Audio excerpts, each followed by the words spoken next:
انتخابات پرزیدنتی در آمریکا به مرحله اساسی رسید.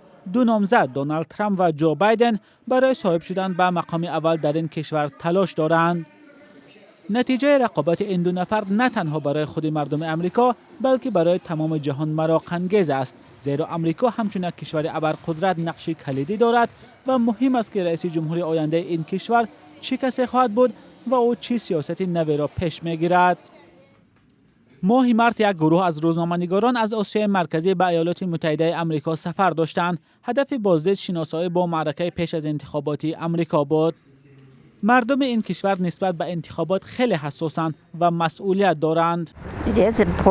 برایمان بسیار مهم است که به نامزد آواز دهیم برای آنکه هر نفر حقوق انتخاب را دارد.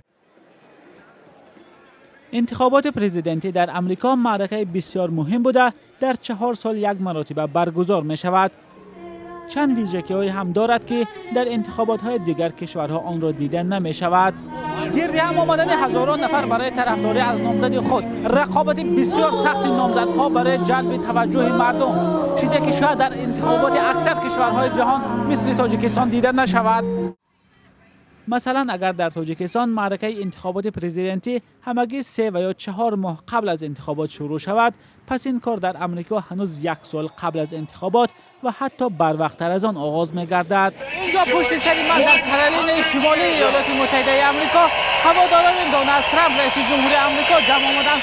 او در اینجا در جریان معرکه پیش از انتخاباتش درباره برنامه‌هایش صحبت دارد و دونالد ترامپ در این برآمد خود همچنین درباره وضع افغانستان و خاورمیانه هم صحبت کرده. گفت در خاورمیانه دیگر جنگ نخواهد شد و سربازان آمریکایی به خانه برمیگردند.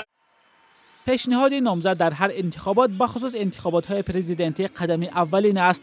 به فرق از انتخابات‌ها در کشورهای پساشوروی، پیشبری نامزد در انتخابات‌های پرزیدنتی آمریکا خیلی پرشدت می‌گذرد. با چالش کشیدن معرکه پیش از انتخابات یک از خصوصیت‌های دیگر انتخابات پرزیدنتی آمریکا می‌باشد. چند لحظه پیش اینجا ضمن سخنرانی جو بایدن، یک از نامزدهای حزب دموکرات، چند نفر ضد او صدا بلند کردند و پلیس آنها را از اینجا بیرون کرد. یکی از این نفران با طرفداری از دونالد ترامپ صحبت کرد و چند نفر دیگر هم با طرفداری از برنی ساندرز رقیب آقای بایدن صحبت کردند و جو بایدن از آنها خواست که بگذار به معرکه پیش از انتخاباتی رقیبان او رفته آنجا برآمد کنند، نه اینجا.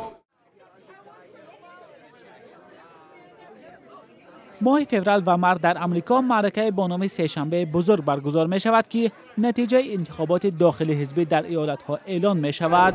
اینجا محفل یکی از نامزدهای حزب دموکرات به مقام رئیس جمهوری آمریکا است. محفل خیلی گرمه که طرفداران جو بایدن آمدند تا از غلبه نامزد خود در چند ایالت پشتیبانی کنند. حالا منتظر میمانیم که در ماه نوامبر در کاخ سفید برای جو بایدن باز می شود و یا دونالد ترامپ برای 4 سال آینده آمریکا را رهبری می کند.